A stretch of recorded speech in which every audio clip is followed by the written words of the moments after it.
We are going to start with setting up a four-fold grid.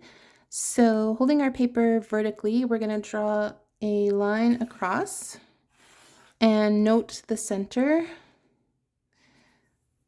So the line should go halfway across, like up and down should be the same equal space, and then find that center of that line. And then we're going to draw a circle, and the circle should be a large circle that takes up most of the space of the paper. You can leave about half a centimeter to a centimeter on either side. So let's draw that circle. So any size paper, you can leave the same amount of space. Or if you have a very large paper, then you can, leave more space. I'll just zoom out a little bit. Just zoom in a tiny bit here. Okay, just adjust here.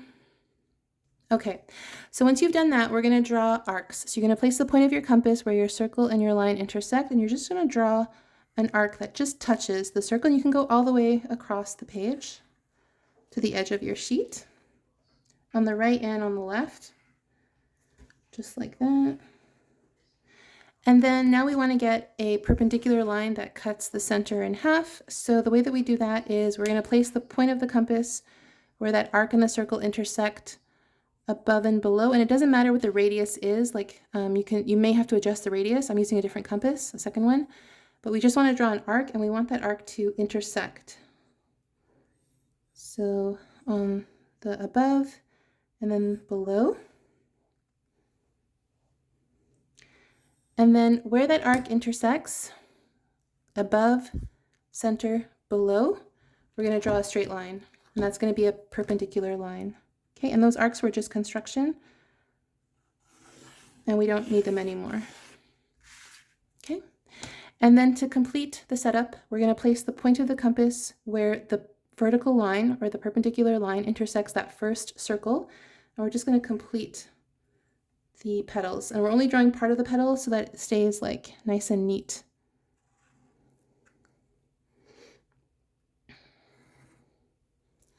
Just like that.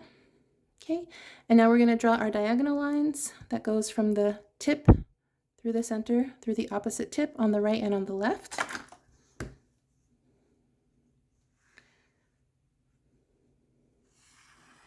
Always through the center.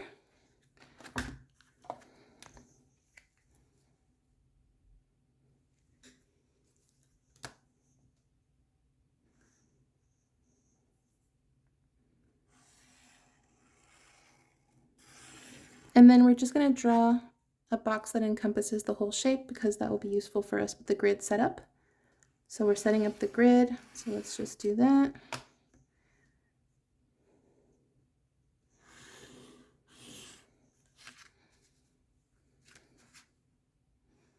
And we're just connecting the 4 tips of the petals.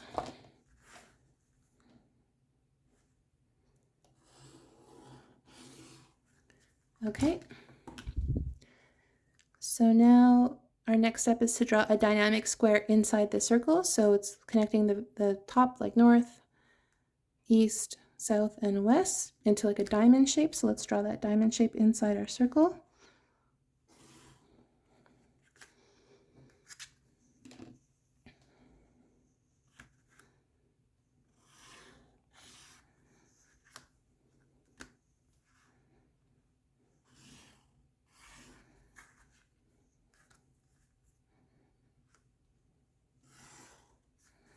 Just like that.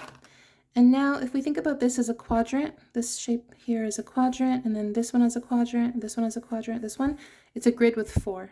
So there's 4 quadrants in this grid. And now we have found the center. So we're going to draw a line through the center above and below, vertically and horizontally. So vertically.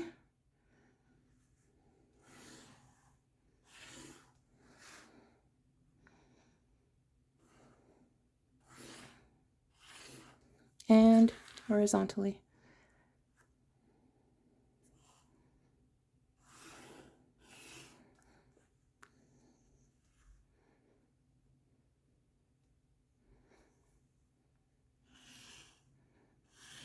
Okay, so now we have a grid or a quadrant, and there's 4 of them. 2, 3, and 4. So I'm just going to focus on one. And everything I do in one can be repeated in all of the other ones. I'm going to zoom in a little bit. Okay, and I'm just going to focus on one. Okay, and the first thing I'm going to do is I'm going to draw a circle. I'm just working on the top left one. I'm going to draw a circle inside that goes from the center, and the radius is to the edge. So this is the circle, center to the edge. Okay, and you can check it on all four sides just to see your accuracy. Okay, if ever you have to do micro adjustments, you just do them. Okay, and if ever it's quite inaccurate, you can always just like work a little bit smaller. Like if ever it's really just not accurate, just work a bit smaller. Okay, and you're going to repeat all of these steps in each one. Okay, so you're going to repeat, now you have it in one, you're going to repeat it 2, 3, and 4.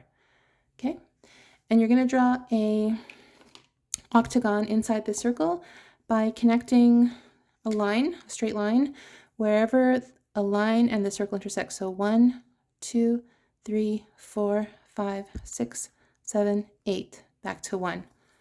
So let's do that.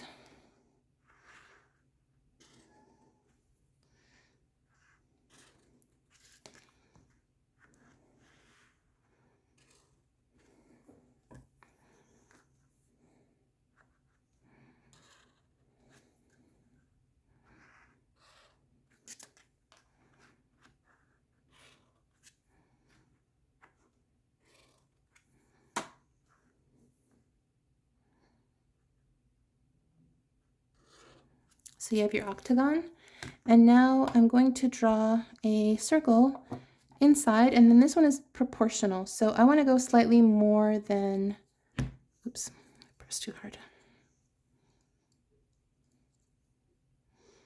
Slightly more than half, but it really is now like your aesthetic. But I think slightly more than half would be beautiful. So let me just find the radius and see what I like. I like this. That's slightly more than half. Then I'm going to draw that circle. Okay, and then I'm going to draw another circle that's slightly larger. Just slightly larger. And this is in order to get a thickness. You don't have to do this step. You can only, if you want to just only draw one circle, that's okay. But what I want basically is to have like a thickness to my star here. So that's what I'm doing. And then what I want to do is inside each of these circles, I want to draw a dynamic square and a static square. So let's start with the smaller one first. So a dynamic square is connecting the very top with the very left, the very bottom, okay, the very right, just like that, and connecting the diagonals inside the small circle. Okay, so let's do that.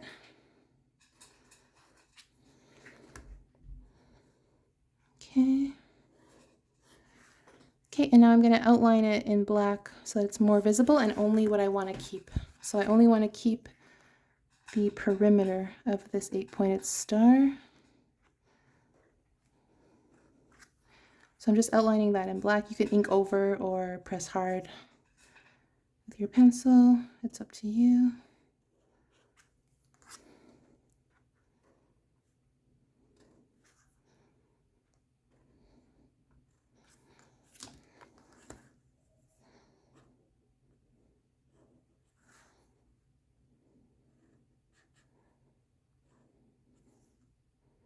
Okay, and I'm going to do the same thing in the large circle. So I'm going to draw a dynamic square and then a static square. And then I'll ink over the lines that I want to keep. And yeah, it will go over, like overlap, but that's okay because the lines we want to keep are parallel. So you're drawing a dynamic and a static square inside the larger circle. Okay, let's do that. And then ink over what we want to keep. Okay.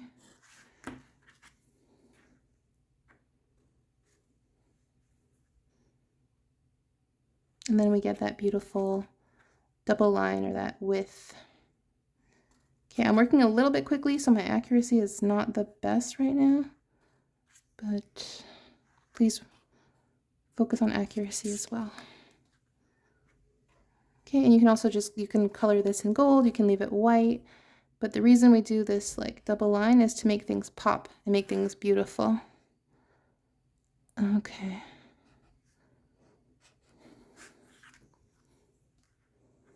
You can put like a gold outline or a yellow, different color. So now we have that, okay?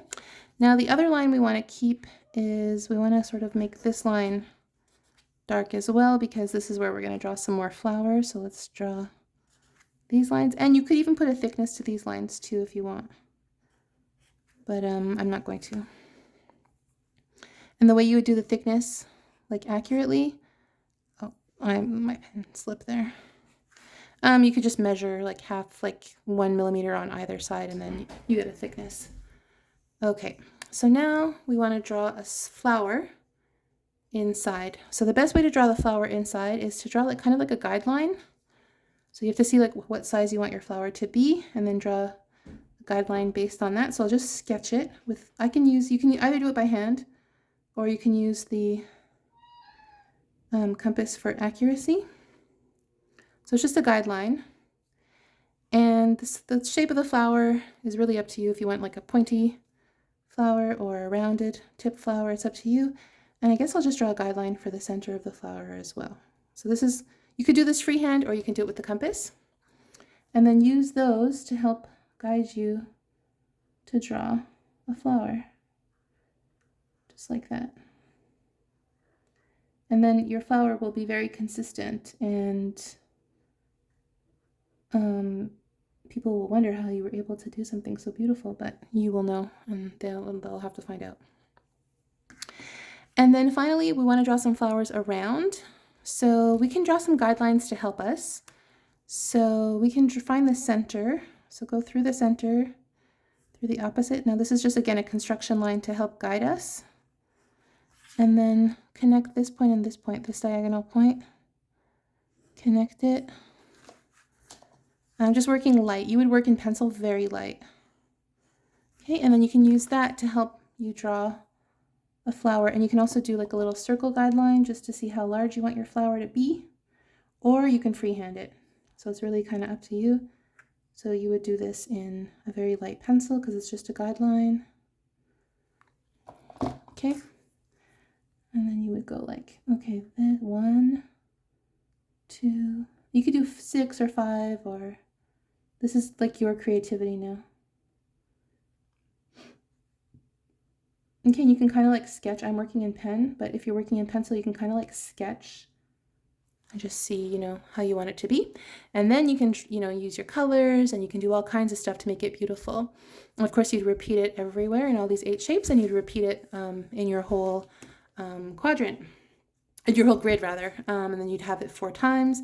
And then in the very center, you could also draw a flower here. Like you could draw a similar flower to this one, so you would get the same radius in the center. You could even do it larger, smaller. This is like your creativity. Now you could do a slightly different flower, you know, like this is slightly different. You could draw a leaf, so, or leaves. So now this is all your creativity. All right, so I'll stop it here. And if you have questions, just let me know.